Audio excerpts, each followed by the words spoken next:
2015년 파리의 에펠탑과 마주하고 있는 최고의 프랑스 극장이죠.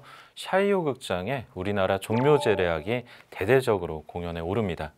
국립국악원의 정악단과 무용단이 함께한 공연이었는데요. 이 공연은 사실 한국과 프랑스 수교 130주년을 기념하기 위한 한불 상호 교류의 해 개막작으로 올랐던 무대였습니다.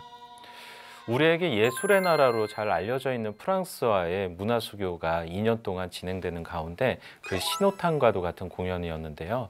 그 첫 문을 연 것이 종묘제례악이라는 점에 있어서 종묘제례악은 아무래도 우리 한국이 가장 자랑하는 위대한 문화유산 중에 하나가 아닐까 하는 생각이 들기도 합니다. 오늘날 종묘제례와 종묘제례악은 해마다 5월 첫째 주 일요일에 종묘에서 진행이 되는데요. 이때 제례를 위한 여러 가지 의례와 함께 음악도 함께 선보여지고 합니다. 많은 예술가들과 학자들은 이처럼 한국의 위대한 건축물과 위대한 음악이 만나는 순간에 여러 찬사를 던지기도 했었는데요. 오늘은 종묘에 대한 그리고 또 종묘 제례악에 대한 여러 이야기가 담긴 책들을 살펴보면서 여러분들의 인문학적인 깊이를 더해보고자 합니다. 먼저 건축가이자 건축학자인 김봉렬이 지은 한국건축 이야기 시대를 담는 그릇편, 이 책에서는 저자는 특유의 문학적인 문장력을 통해서 종묘라는 공간을 꼼꼼하게 살펴보고 있습니다. 종묘에 들어서면은 제례를 지내는 정전과 영영전에 이르는 여러 길이 있는데요. 먼저 가운데 높이 솟아있는 길이 신들이 다닌다 하여 신도라고 불렀고요. 신도를 중심으로 양 옆에 놓여있는 두 개의 길은 왕과 세자가 다닌다 하여 어도라고 불렀습니다. 그런데 이 어도의 바닥면은 사실은 보행이 불편할 정도로 상당히 거칠고 투박한데요. 그래서 빨리 걷기도 쉽지 않습니다. 어떻게 보면은 보행에 있어서 이 불편한 공간이기도 한데요. 저자는 이렇게 느린 보행에 대해 자신만의 특유하고 멋있는 문장으로 다음과 같이 이 책에서 적고 있습니다. 종묘의 길들은 걷기 위한 것이 아니라 멈추기 위한 것이고 너무 빨라지면 걸음을 멈추도록 제어하며 멈추어 서면 다시 움직임을 유도하는 길들이 계속된다. 엄숙한 건물들이 침묵을 지키고 있는 가운데 마치 길들만 살아서 움직이는 것 같다. 종묘의 길들은 그 자체가 건축적 질서이며 의례이고 움직임이며 행위가 된다.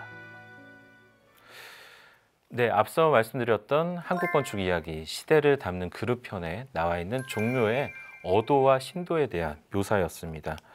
종묘는 역대 왕들의 위패를 모신 공간인데요. 또 어떻게 보자면 일종의 죽음의 공간이기도 하죠. 그런데 그 공간에 제례가 시작할 때 생기는 어떤 활력에 대해서 그리고 그 순간에 대해서 저자 역시 특유한 문장으로 또 다음과 같이 묘사하고 있습니다. 종묘는 지상으로 올라온 집합적인 무덤이다. 완전한 어둠과 완벽한 정적의 공간. 이들이 어둠과 정적을 벗고 산자들의 세계에 노출되는 날이 바로 제례일이다. 아니 정확히 말하자면 산자들이 그 두꺼운 문을 열고 죽은 자들의 공간에 접근하는 날이다.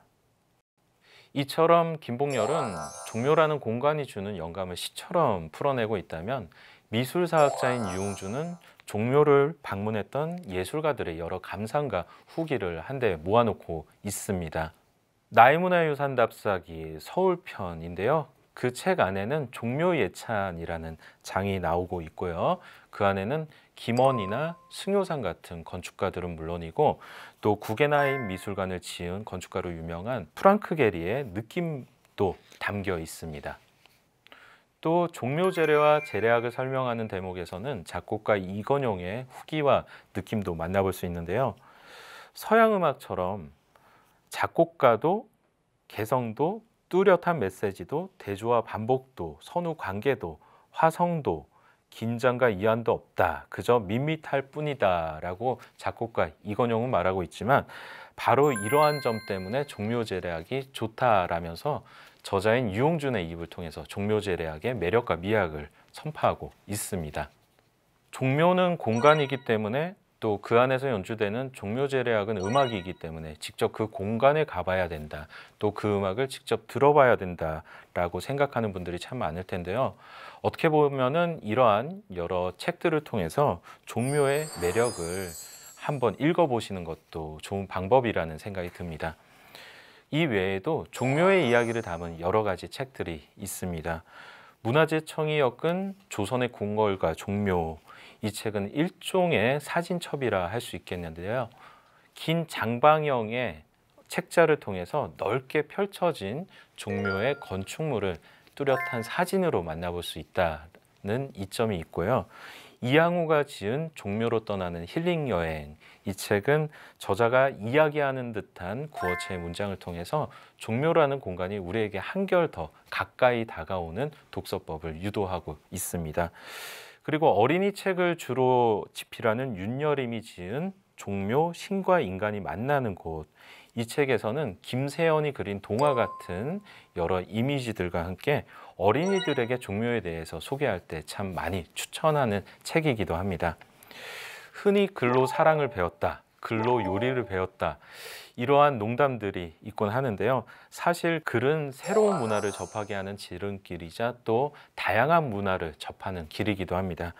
이를 통해 지금까지 우리가 접해보지 못했던 종묘 안에 담겨있는 여러 가지 이야기들을 책을 통해서 만나보는 5월이 되셨으면 합니다.